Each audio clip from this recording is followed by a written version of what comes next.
کچھ کر نہیں سکتے، شریف ہوتے ہیں، پر آتے جاتے ان سے شرارتیں ہو جاتی ہیں. اکولا کھڑکا دیا، بڈھی پریشان ہو گئی. ساڑھے گھر کوئی ہے جیسے شک لے کے ڈگا لے، یقیناً ہے کہ ساڑھے گھر کوئی ہے، پھر وہ بوا کھڑکا چڑھے. ایسے ہی دروازہ اچھا خاصا دروازہ کھڑا تھا، جاتے تو انگلی مار دی. اور یہ جو میں کہہ رہا ہوں جاتے جاتے ایسے کر دیا، ایسے یہ حدیث پاک کے الفاظ سناتا ہوں آپ. یہ جاتے جاتے شرارتیں کرتے ہیں، ان سے ہو جاتی ہیں. یہ حدیث کسی اور جگہ کی ہے، سن لیں کیا. بسم اللہ الرحمن الرحیم. رسول پاک علیہ الصلوۃ والسلام فرماتے ہیں شیطان انسانوں کو یوں بھی گمراہ کرتا ہے. یہ اچانک ہاتھ گئی ہے لیکن اس کو دھیان سے سن لیں. شیطان انسانوں کو یوں بھی گمراہ کرتا ہے. کیسے؟ جاتے جاتے میاں گل کی رگ کھینچ لے گا. تو جب رگ کھینچ درد ہوتی ہے، رگ کھینچ لے گا. اب درد ہوا تو خود ہی اس کے دل میں خیال ڈالے گا کہ یہ جو اسرار بابا جی ہیں، مولانا بابا جی اسرار، ان کے پاس جا بڑی ہستی ہیں. اور حدیث کے الفاظ ہے کہ حالانکہ جس کا پتہ بتا رہا ہوتا بندہ کچھ بھی نہیں ہوتا، الٹا فاسق ہوتا، فاجر ہوتا، شریعت کا بگوڑا ہوتا الٹا. لیکن اس کے دل میں خیال ڈالتا ہے اس کے پاس جا بڑی ہستی ہے. اچھا جناب عمران وہاں سے چل پڑا اور چلتے جاتے اس کے ابھی اس کے پاس پہنچا نہیں، اس کے احاطے میں داخل ہوا، وہ رگ چھوڑ دیتا ہے شیطان. جب رگ چھوڑتا ہے وہ درد ختم ہو گیا تو پھر خیال ڈالتا ہے سنا میں کہتا نہیں تھا بڑی ہستی ہے، ابھی تو ملاقات بھی نہیں ہوئی ہے، پہلے تو ٹھیک ہو گیا. حالانکہ بندہ گناہگار ہوتا ہے، فاسق ہوتا ہے، فاجر ہوتا ہے، تو پھر بندے کے دل میں غلط اعتقاد ڈلوا کر آئندہ پھر وہاں پہنچاتا رہتا ہے. جو پھر وہ بابا بولے گا غلط سلط، وہ قابل تسلیم نہیں ہوتا ہے. ہمارا معاشرہ بھرا ہوا ہے اس بات سے. پیروں فقیروں کے پاس آنے جانے والوں پہچان بھی رکھا کرو کہ صحیح روپیہ کیڑا ہے کہ کھوٹا روپیہ کیڑا ہے. آپ پہچان پر کیوں نہیں رکھتے ہو؟ نالائق ہو، سدھے نالائق. پہچان نہیں رکھتے کہ کھرا بندہ کون سا ہے، کھوٹا بندہ کون سا ہے. ہر گندے مندے بندے کو پیر فقیر مان لیتے ہو. پیر فقیر وہ ہوتا ہے جس کی جبین نیاز کو دیکھو تو اللہ کی قرآن اور محمد کی شریعت کا نور چمک رہا ہوتا ہے، جس کی آواز ہمیشہ کیا ہوتی ہے، کونو ربانیین. قرآن پاک میں بیان کونو ربانیین، اللہ والے بن جاؤ. میرے استاد گرامی حضرت علامہ پیر سید ضیاء الحسین شاہ صاحب فرماتے ہیں اگر کوئی مرید کسی مقام پر بیٹھا 15 منٹ، آدھا گھنٹہ، پونا گھنٹہ، اور اس نے پیر پیر پیر پیر پیر پیر پیر پیر ہی بولا، کرامتے کرامتے کرامتے کرامتے، یہ پیر بھی ناکام ہے، یہ مرید بھی ناکام ہے. اور اگر آدھا پونا گھنٹہ کہیں بیٹھے ہو تو یہ بھی قال اللہ قال رسول قال اللہ قال رسول قال اللہ قال رسول، اللہ رسول کی باتیں ہو رہی ہیں، یہ پیر بھی کامیاب ہو گیا، یہ مرید بھی کامیاب ہو گیا.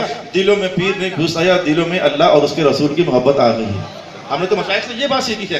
اچھا تو میں نے کہا کہ یہ ایسے بھی گمراہ کرتا ہے. اب اور جو گھروں میں جنات ہوتے ہیں، شیاطین ہوتے ہیں، تو لیکن یہ ہے کہ یہ تنگ کرتے نہیں ہیں، ان سے تنگی آ جاتی ہے، شرارت ان سے ہو جاتی ہے. برف کا کولا کھڑکا دیا، دروازہ کھڑکا دیا، کپ نیچے گرا دیا. یہ میں بتایا کہ جاتے جاتے شرارت کر دینا. اسے جاتے جاتے شرارت کرنے پر میں نے آپ کو یہ حدیث بتائی، رگ کھینچ دی تاکہ کچھ نہ کچھ تنگی ہوگی نا.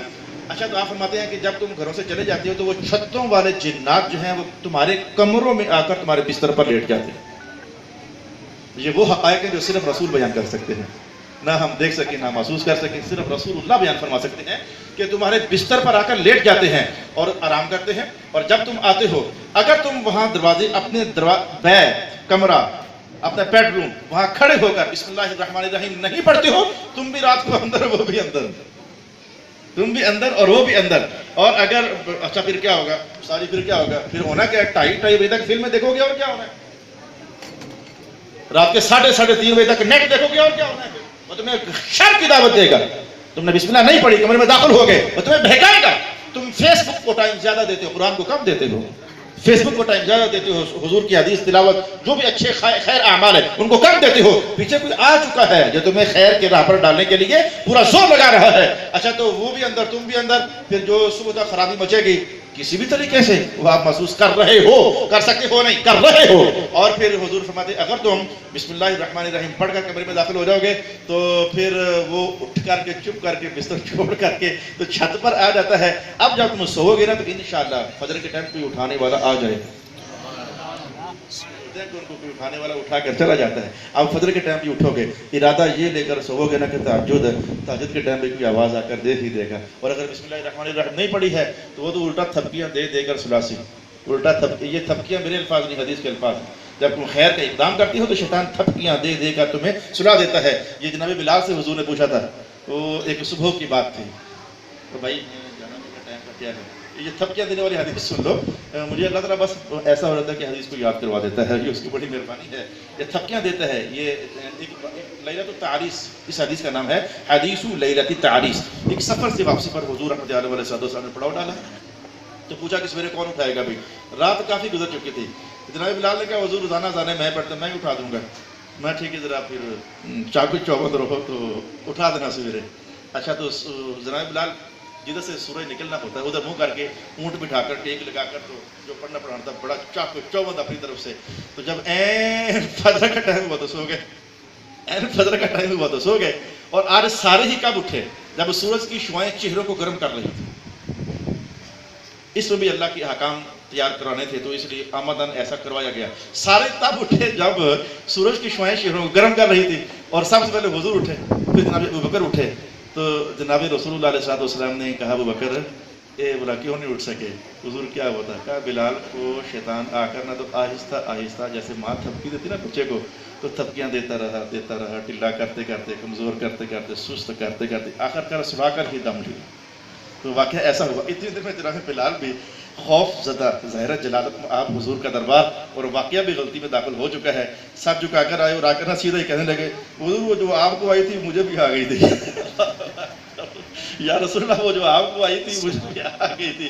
تو رسول اللہ علیہ السلام چونکہ واقعہ سارا بیان کر چکے تھے. ابوبکر کا بلال یار ہوا کیا تھا؟ تو کہتے ہیں کہ جناب بلال نے وہ سارا واقعہ ویسے بیان کر دیا ایسے لگا جیسے مجھے کوئی تھپکیاں دے رہا ہے.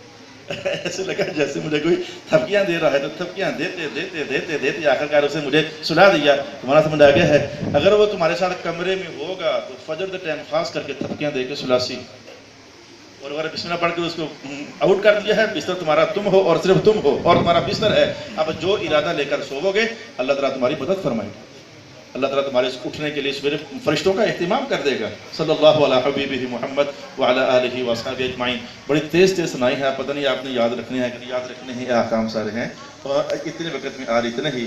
اور آپ کو پتہ ہے کہ میں نے مغرب کی نماز کہاں جا کر پڑھنی ہے. ٹھیک ہے، علامہ صاحب تشریف فرما ہے تو آپ دعا بھی لے کر دیں. تو میں نے آپ کا نام نہیں لیا، بس میں کا 2 حدیثیں سنا دوں. آپ میرا نام نہ لیا کریں، حدیثیں سنا دیا کریں. اللهم صل على سيدنا مولانا محمد وعلى آل سيدنا مولانا محمد وبارك وسلم وصل عليه. ربنا آتنا في الدنيا حسنة وفي الآخرة حسنة وقنا عذاب النار. اے میرے اللہ تعالیٰ اپنے جناب سے ہم سب کو برکتیں عطا فرما. اے میرے اللہ تعالیٰ ہم سب تیری رحمت کے محتاج، رحمت نصیب فرما. یا رب کریم مہربانی فرما، تو نے بڑی نعمتیں عطا فرمائی ہیں. اب یہ نعمت بھی دے کہ ہمیں ہمارے گناہوں کو معاف فرما. میرے اللہ ہمارے گناہوں کو معاف فرما. میرے اللہ تعالیٰ ہمارا موت کا وقت آسان فرمانا. اللہم ربنا ہون علینا سکرات الموت. اللہم ربنا ہون علینا سکرات الموت. اللہم ربنا ہون علینا سکرات الموت. اے میرے اللہ تعالیٰ ہم میں سے جن کے ماں باپ فوت ہو گئے ہیں ان کے درجوں میں اضافہ فرما، ان کی قبر کی منزلیں آسان فرما. جن کے والدین زندہ ہیں ایمان کی سلامتی فرما. سب کو کلمہ طیبہ اور کلمہ شہادت پڑھ کر موت نصیب فرما. یا رب کریم قیامت کی صبح ہمارے ساتھ خیر فرمانا. میرے اللہ تعالیٰ ہمارے ساتھ کرم کا سلوک فرمانا. حضور رحمت عالم صلی اللہ علیہ وآلہ وسلم کی نگاہ خاص کا فیض عطا فرمانا. رب کریم جن کے پاس گھر نہیں ہے انہیں گھر کی دولت اور نعمت نصیب فرما. جن کے پاس بچے نہیں ہیں انہیں نیک اور صالح بچے نصیب فرما. جن کے بچے ہیں میرے اللہ ان کو ہدایت پر قائم فرما. جن کی بیٹیاں بیٹے جوان ہو چکے ہیں رب کائنات ان کے مقدر اچھے فرما. علماء کرام کے علم و عمل میں مزید تاثیر، روحانیت، برکت اور مٹھاس پیدا فرما. جو شاعر ادبا بیٹھے ہوئے ہیں رب کائنات ان کی زبان کے اندر اور خوشبو پیدا فرما. ان کے لفظوں کے اندر اور زندگی اور حیات پیدا فرما. یا رب کریم ان کے خیالات کو اور رفت اور بلندی عطا فرما. ربنا تقبل منا انك انت السميع العليم وتب علينا انك انت التواب الرحيم. صلی اللہ تعالی